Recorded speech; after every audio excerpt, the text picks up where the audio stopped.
High, আমি আবার চলে এসেছি পরের ভিডিওতে। দেখো আমি এবার হাঁড়ি উঠিয়ে দিলাম, মাটি হাঁড়ি। তার মধ্যে দিয়ে দেবো তেল। তেলটা গরম হয়ে গেলে পেঁয়াজ কুচি, শুকনো ঝাল দিয়ে দেবো ফোড়নে। তারপরে দিয়ে দেবো সেই ম্যারিনেট করা চিকেন। দেখো চিকেন দেওয়া হয়ে গেল, ভালো করে কষিয়ে নেবো।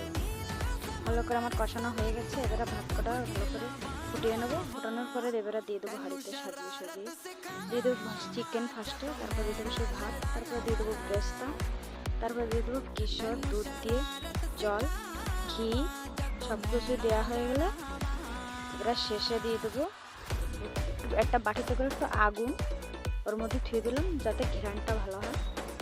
দিয়ে তারপরে আমি ঢাকনাটা দিয়ে ভালো করে তাড়ি বাড়িতে আটাটা লাগিয়ে দেবো।